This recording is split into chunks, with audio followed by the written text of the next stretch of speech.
Graça e paz, amados. Graça e paz, amados. Vocês são meus amados.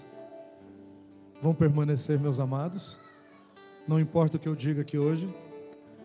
Você pode dizer amém, irmãos? Se não sentir firmeza, não. Meus irmãos, eu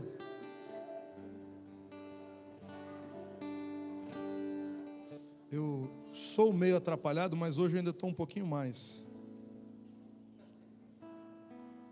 Então eu queria já de antemão pedir ao apóstolo, ao profeta, que se eles acharem um jeitinho de continuar a minha mensagem, eles fiquem à vontade, porque tem muita coisa queimando aqui no meu peito e eu não sei se eu vou conseguir transmitir para os irmãos tudo que o Senhor colocou em mim através dessa palavra.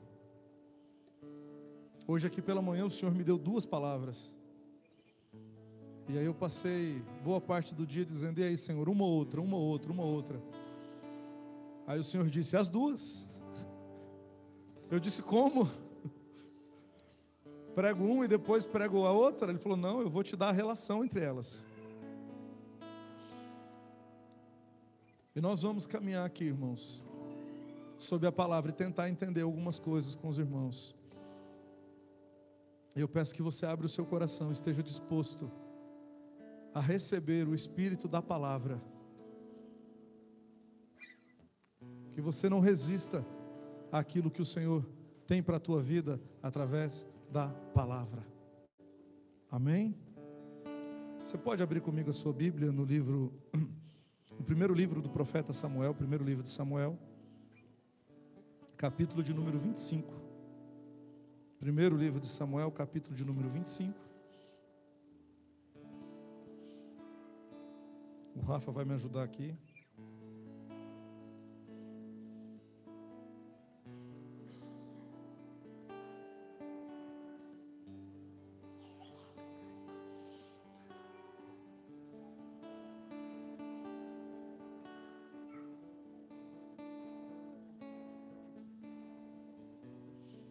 Nós vamos ler a partir do versículo de número 2, capítulo 25.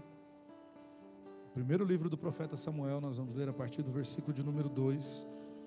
Está escrito assim: havia um homem em Maom, que era proprietário de terras no Carmelo. Este fazendeiro era muito rico, pois tinha 3.000 ovelhas e 1.000 cabras, e estava tosqueando as suas ovelhas no Carmelo. Este homem se chamava Nabal. O nome de sua esposa era Abigail. Sua esposa era inteligente e muito agradável aos olhos, isso é, bonita. No entanto, seu marido, pertencente à família de Calebe, era grosseiro e mau. Em algumas das suas versões vai dizer que ele era filho de Belial. Davi estava no deserto quando ficou sabendo que Nabal tosqueava as suas ovelhas, e por isso chamou 10 jovens e os enviou dizendo: subi ao Carmelo, ide a Nabal e o cumprimentai em meu nome, e assim lhe comunicareis a mensagem. Paz seja contigo e com toda a tua família e com tudo que possuís. Fiquei sabendo que tens tosqueadores. Os teus pastores estiveram conosco, nada lhes fizemos de mal, pelo contrário, não deixamos que nada lhes faltasse em todo o tempo que estiveram no Carmelo. Indaga os teus servos e eles confirmarão o que digo. Portanto, possam, de igual modo, meus moços, encontrar acolhimento por tua parte, porque viemos em dia festivo. Rogo-te, pois, que ofereças o que puderes aos teus servos e a teu filho Davi. Os servos de Davi partiram e chegaram à presença de Nabal e transmitiram todas as palavras em nome de Davi e aguardaram uma resposta. Então Nabal retrucou aos mensageiros de Davi: quem é Davi? Quem é o filho de Jessé? Hoje em dia há muitos servos que fogem do seu senhor. Tomaria eu o meu pão, a minha carne, do animal que abati para os meus tosqueadores, e daria todo esse mantimento a homens que não sei de onde vêm? Vamos parar por aqui. Você deixa a sua Bíblia aberta que a gente vai voltar a ler um pouquinho mais nesse texto. Meus irmãos, essa é uma das histórias que fazem o compêndio da história da subida de Davi ao trono de Israel. No tempo em que morreu o profeta Samuel, Davi estava errante, fugindo de um lado para o outro, pois ele já havia sido ungido rei por Samuel, já havia um decreto de Deus sobre a rejeição de Saul, mas Davi ainda não havia assumido de fato o governo de Israel. Eu queria que você prestasse bastante atenção naquilo que eu estou falando e principalmente conseguisse relacionar com a mensagem costumeira desta casa.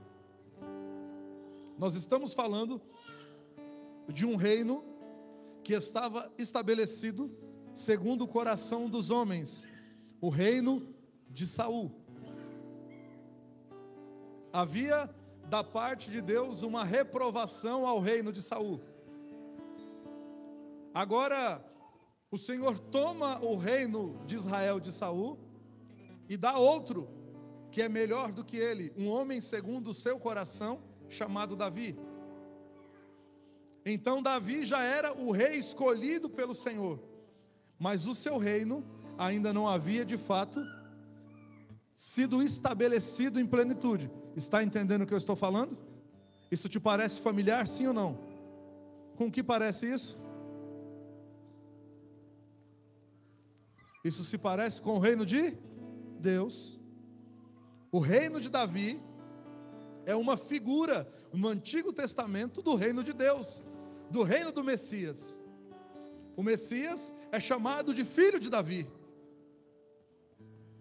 Então é um reino que vive ainda em subversão, é um reino que vive ainda pelos cantos, estabelecendo os seus princípios, conseguindo ajuntar algumas pessoas em torno da proposta estabelecida por Deus para aquele governo, mas o governo ainda não estava na sua plenitude estabelecido. Os irmãos estão entendendo? Pode dizer amém? Amém. Quando há esse encontro dos mensageiros de Davi com Nabal, Davi já havia passado pela caverna de Adulão. A caverna, irmãos, que no capítulo 22 de 1 Samuel explica parte daquilo que nós somos. Um lugar aonde Davi se encontrou com homens amargurados, depressivos, endividados, se fez líder desses homens e levantou assim os valentes de Davi, o exército mais poderoso que a terra já conheceu. Então Davi já vinha caminhando com esses homens que ele havia arregimentado na caverna. Era um exército poderoso, não em grande número, mas obstinado, e que carregava em si a força da palavra de Deus, pois o Senhor havia escolhido Davi como rei. Você está entendendo? Pode dizer amém? Quem pode resistir àquilo que Deus já estabeleceu? Quem é que pode ir contra aquilo que Deus já determinou? O reino de Deus em sua plenitude, ele ainda não foi estabelecido, mas para nós, a família dos que creem, ele já é uma realidade. Ele é a única realidade. Não há nada além disso para as nossas vidas. Então, dentro desse quadro, um panorama muito recorrente nas nossas reuniões se desenha em relação à família de Nabal. Davi manda até a casa de Nabal, até as suas propriedades, mensageiros, 50 moços, se eu não me engano, é isso mesmo que o texto diz? Não? Quantos? Vocês estão lendo, né? Muito bom. Então eles vão até Nabal e dizem assim: olha, Davi mandou um recado para você, Nabal. Nós nos encontramos com seus pastores. E quando nós estivemos com seus pastores nos arredores do Carmelo, nós não fizemos mal nenhum a eles, pelo contrário, nós providenciamos para que eles estivessem bem e em segurança enquanto pastoreavam as suas ovelhas. Nada, absolutamente nada, fez falta aos seus pastores no tempo em que eles estiveram conosco. O que é que Davi estava falando? Davi estava dizendo assim: olha, Nabal, eu estou liderando alguns homens para cumprir uma determinação de Deus, de estabelecer um reino segundo o coração de Deus. E nesse reino, todos que se aproximam de mim, daqueles que estão comigo, eles são protegidos, e de absolutamente nada eles sentem falta, porque nesse reino, Nabal, tudo que nós temos está à disposição dos nossos súditos, daqueles que caminham conosco. Não vai faltar nada, não faltou, nós cuidamos deles. Tudo que estava sobre minha posse, quando aquilo que era teu esteve próximo de mim, para eles nada faltou. Eu cuidei de tudo, Nabal. Neste reino não existe nada que seja exclusivamente meu, mas tudo que é meu, Nabal, eu coloquei a seu serviço. Era isso que Davi estava dizendo nas entrelinhas. Princípios que nós temos repetidos muitas vezes em Atos 2, 42. A vida da igreja tinha tudo em comum, ninguém considerava nada daquilo que tinha exclusivamente seu. Isso faz sentido na sua cabeça? Faz? Faz. Mas quando a gente chega no último versículo que nós lemos, no versículo de número 11, você vai ver a mente de um homem que está convivendo com seu coração preso ao reino que já é derrotado, mas ainda está vigente, e que não se inclina àquilo que Deus está fazendo antes. Como a gente diz aqui na caverna, ele empina a carroça, né, apóstolo? Ele diz: aqui não. Eu não quero saber quem é Davi, não me importa quem é o filho de Jessé. Versículo 11: tomaria eu, pois, o meu pão, a minha água e a carne das minhas reses que degolei para os meus tosqueadores, e daria a homens que eu não sei de onde vêm. Você consegue perceber uma diferença no discurso de Davi e de Nabal? Sim ou não? Davi diz: olha, quando aquilo que era teu esteve próximo a mim, eu cuidei de tudo e não deixou faltar nada. Então ele diz: seria possível que você me cedesse um pouco daquilo que é seu, Nabal? E Nabal diz assim: eu vou tirar aquilo que é meu, aquilo que eu conquistei, aquilo que eu projetei, aquilo que eu sonhei, e vou dar a esse rei, que vem aí comandando esse reino subversivo. Quem é o filho de Jessé? Não parece um absurdo o que Nabal fez? Quem acha que o que Nabal fez é um absurdo? Levante a sua mão. Levante a mão quem acha que é um absurdo, por favor.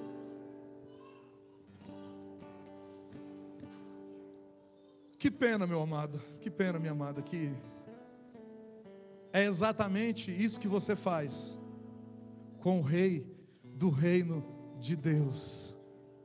Quando você julga que você tem alguma coisa que é exclusivamente sua, ou que você faz alguma coisa pela sua própria força ou pela sua própria vontade, sem se curvar diante daquilo que está estabelecido pelo reino que vem avançando sobre a face da terra.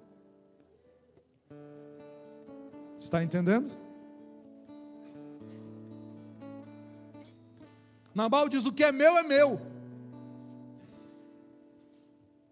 Eu cuido do que é meu, eu faço com o que é meu o que eu quiser. Quando eu falo sobre esse aspecto da vida de Nabal, irmãos, eu estou falando de absolutamente tudo. Eu estou falando daquela pessoa que diz assim: eu vivo a minha própria vida, eu tomo as minhas próprias decisões, eu ando pelos caminhos que eu quero andar, eu vou aonde eu quero, eu faço do jeito que eu quero, e não faço do jeito que ninguém quer. Porque isso é uma característica muito latente na personalidade de Nabal. Você quer ver só?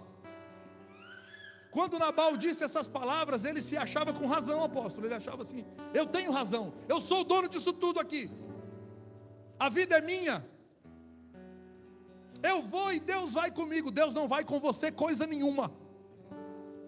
Deus não tem compromisso com você, Deus tem compromisso com o corpo, com o homem coletivo, com a igreja.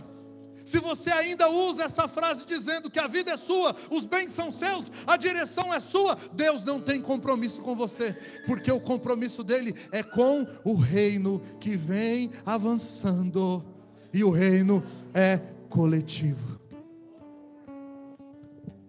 Às vezes a gente não se preocupa, a gente não olha as características que a gente mesmo carrega. Eu não sei se vocês se lembram que no seminário de paternidade eu falei aqui de um ponto cego da nossa paternidade, da nossa personalidade. Quem se lembra? É algo na nossa personalidade que todo mundo vê, mas a gente não vê.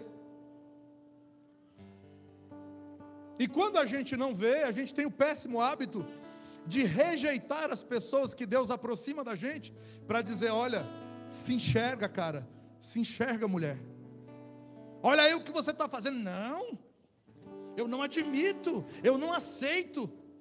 Sempre aparece alguém para me dizer isso. Não será porque você não está vendo? Não será porque você não se enxerga e não se corrige? Olha aqui, ó, 14. Nesse meio tempo, um dentre os moços de Nabal anunciou a Abigail, chamou a mulher de Nabal e falou: Abigail, Nabal fez uma bobagem. Os moços de Davi vieram aqui pedindo um pouco de comida, um pouco de lugar para descansar, e Nabal foi muito mal com eles. Nabal os expulsou daqui. Olha, nós estamos correndo risco, porque o exército de Davi é muito grande. E Abigail: Davi foi muito bom conosco quando nós estivemos lá com ele. E o problema dos Nabais, ou dos Nabals, eu não sei, me ajuda aí, profeta. O problema desses filhos de Belial é que eles são tão determinados a agir segundo o seu próprio coração, que eles põem em risco a sua jornada e a jornada de quem está muito próximo dele também. O cara nem era filho, ele era servo, mas ele enxergava mais que o seu senhor. Ele falou: comadre Abigail, me ajuda, faz alguma coisa, porque Nabal pôs tudo a perder. Vai dar tudo errado, vai todo mundo morrer aqui. Por quê? Porque ele é de dura serviço. Olha aí, ó. Aqueles homens, porém, têm sido muitos bons, e nunca fomos agravados por eles. Nenhuma coisa sentimos falta todos os dias que estivemos no nosso trato com eles, quando estávamos no campo. Agora, pois, considerava o que hás de fazer, porque já o mal está, de fato, determinado contra nosso Senhor e toda a sua casa. E ele é filho de Belial, e não há quem possa lhe falar. Filho do capeta, irmãos, é isso mesmo? Nossa, quando eu pego o capítulo 17 na minha versão aqui, ó, Parece que o escritor da King James, ele tomou uns conselhos com o pastor Arildo. Ele usou palavras mais suaves. Porque a destruição do nosso Senhor e de toda a sua casa está a caminho. E o nosso Senhor é um homem tão perverso e arrogante que ninguém consegue conversar com ele. É tão difícil constatar que caminhando no meio da igreja, no povo de Cristo, há pessoas que são tão perversas e tão arrogantes que ninguém pode dizer nada para ela. Ninguém pode falar absolutamente nada sobre a sua maneira de viver ou de se comportar. Ela determina o seu modo de viver. E pode trazer condenação para si e para todos que estão à sua volta também, dizendo: tudo que eu tenho é meu. Eu queria agora fazer uma conexão, irmãos, porque hoje de manhã o Senhor me falou aqui também sobre contribuição financeira, sim. A gente quase nunca fala que não tem tempo de oferta, tem uma caixinha aqui, quem quiser vem e dá. Ninguém aqui é cobrado, os irmãos são ensinados em amor, normalmente na mesa. Vocês nunca escutaram nenhum de nós dar uma palavra aqui exacerbada sobre isso, mas hoje o Senhor me disse para falar, e eu posso falar. Essa semana eu conversava com o irmão, falando sobre contribuição, e o irmão disse para mim assim: pastor, eu não consigo contribuir, porque para mim não sobra para contribuir. Aí eu disse para ele assim: meu irmão, para mim também nunca sobra para contribuir, porque eu não deixo sobrar. O dinheiro que vem para mim, eu penso logo no bem coletivo, na minha comunidade, e entrego logo o que os meus irmãos precisam, e aí eu passo a viver do resto. E todas as vezes que eu me propus a viver do resto, nunca me faltou nada. Aí hoje a Isa estava ministrando aqui, e ela disse assim: nós temos dado o resto para o Senhor. E aí na hora que ela ministrou dizendo isso, nós temos dado o resto para o Senhor, eu dei um grito: eu quero é viver do resto. Então nesse momento o Senhor trouxe uma conexão ao meu coração. No segundo livro dos Reis, capítulo de número 4, versículo 2, você vai encontrar a história de uma mulher viúva. Você vai encontrar a história de uma mulher que tinha um marido fiel ao Senhor, mas na sua viuvez, tudo que ela tinha perdido. E os seus cobradores queriam levar os seus filhos para serem vendidos como escravos. Então ela vai até o profeta Eliseu, conta a sua história. E o profeta Eliseu diz: o que é que você tem em casa? Ela disse: só um pouquinho de azeite na botija. Então ele disse: vai, traz muitos vasos, muitos jarros. E ela vai nos vizinhos, vai em todos os lugares. Ele falou: agora entra dentro da tua casa e começa desse pouquinho de azeite que você tem, derramar dentro dos vasos, dos jarros para azeite que você pegou emprestado dos seus vizinhos. E aí automaticamente ela começou a derrubar, e o azeite, que era pouquinho, começou a se multiplicar, e aqueles vasos foram sendo todos cheios. A providência foi completa. Quando o milagre havia se realizado, o profeta disse para ela: agora vai, vende e vive do resto.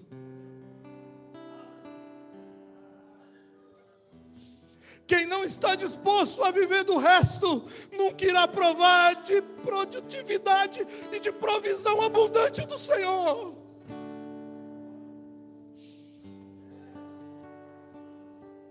Enquanto você pensa que é teu, e não lança nas mãos do Senhor tudo aquilo que Ele tem confiado a você, você nunca vai saber o que é viver do resto.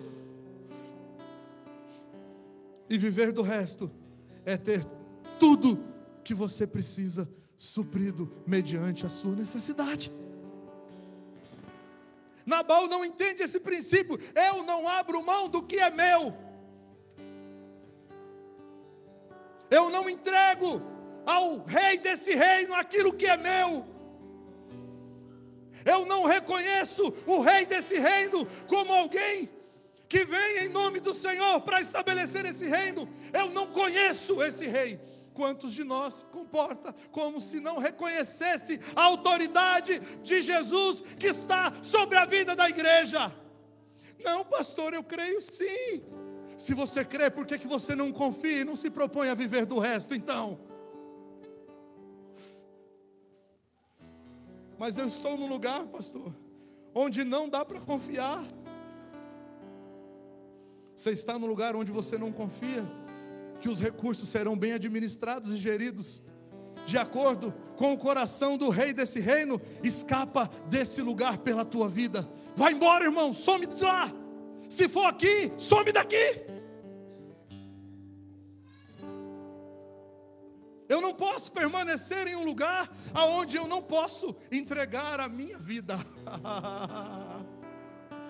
a vida da minha família, tudo que eu sou, tudo que eu tenho. Senão eu nunca estarei encaixado nesse reino. Você está entendendo? Pode dizer amém? Não vai dar para chegar onde eu queria chegar, mas Abigail, a mulher de Nabal, ela ouve aquilo que o seu servo falou, e ela resolve assumir a posição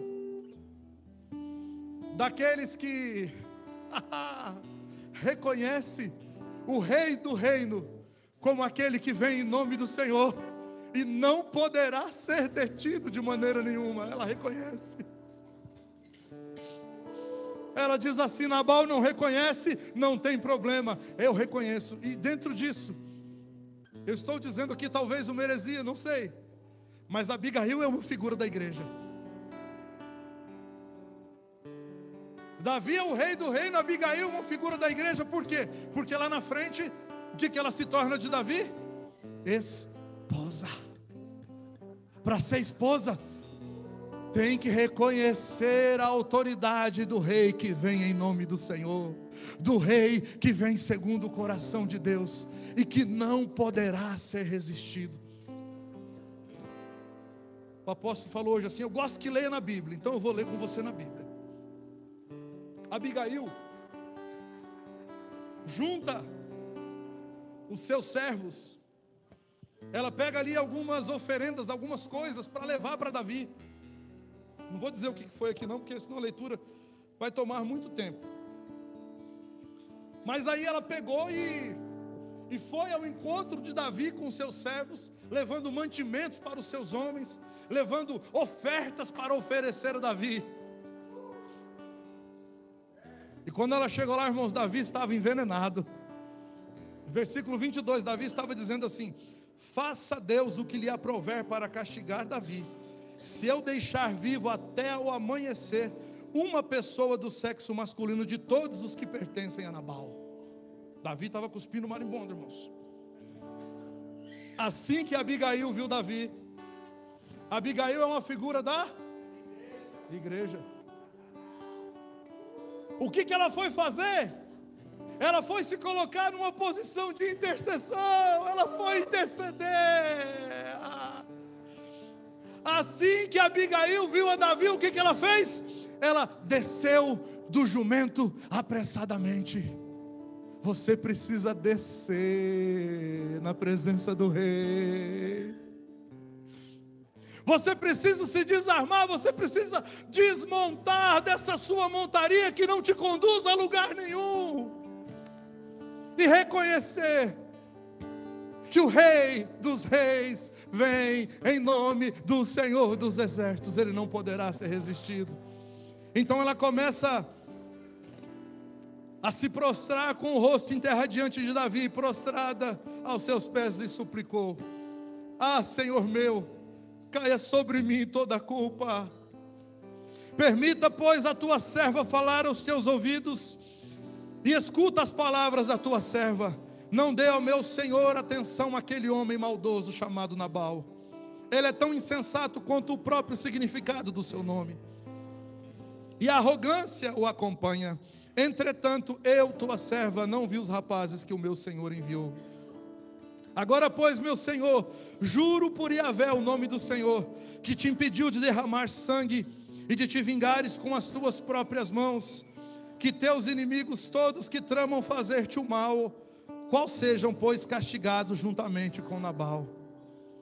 E este presente que a tua serva trouxe ao meu Senhor, seja compartilhado com os homens que te acompanham. Perdoa, eu te rogo, a falta da tua serva, e Yahvé haverá de confirmar. Olha o que ela diz, irmãos. E Yahvé haverá de confirmar a casa do meu Senhor, porque o meu Senhor combate as guerras de Yahvé ao longo da tua vida, não achará nenhum mal contra ti. E se alguém se levantar para te perseguir e para atentar contra a tua pessoa, a vida do meu Senhor estará guardada em meio ao precioso tesouro de Yahvé teu Deus, ao passo que a vida dos teus inimigos Ele mesmo lançará fora como pedra que parte de uma ateadeira. E quando Yahvé cumprir todo o bem que predisse a respeito do meu Senhor e te houver estabelecido como rei em Israel, então não se perturbará o meu Senhor, nem sofrerá com remorso por ter derramado sangue inutilmente e ter feito justiça com as próprias mãos. Quando Yahvé te abençoar, lembra-te de tua serva. A postura de Abigail é dizer: ei, eu estou prostrada e eu reconheço que o teu reino será estabelecido. Arrogância e dura serviço, por mais que venha numa embalagem bonita, até bem vestida, apóstolo, dizendo: eu não penso assim, eu não concordo assim, não passa do revestimento da religião que envelopa a vida de quem se levanta contra o reino do Senhor que está sendo estabelecido. Desculpa, irmãos, não sou eu que estou dizendo, é a palavra. É filho de Belial.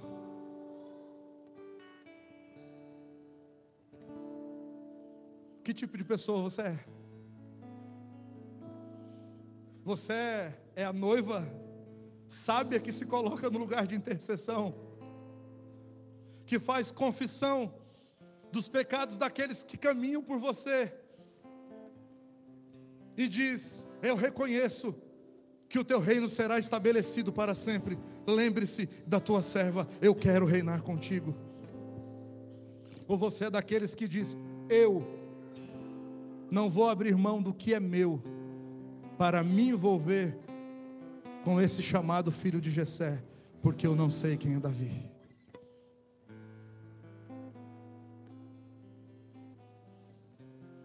Quem é você?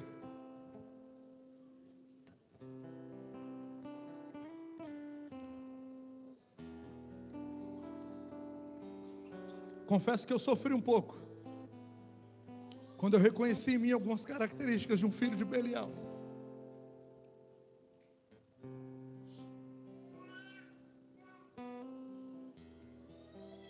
Algumas pessoas têm se decidido a caminhar com essa casa.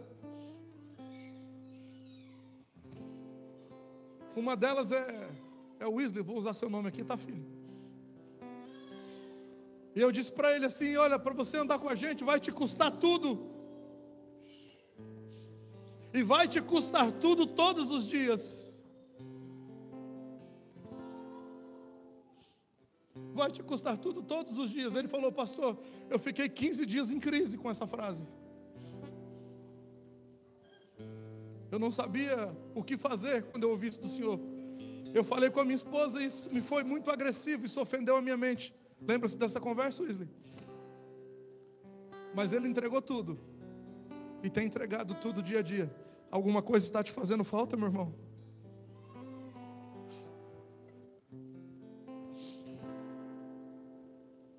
Que eu e você possamos assumir a postura de entregar tudo.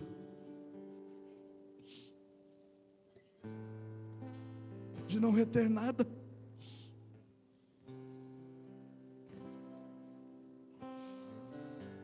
De não se embaraçar com nada,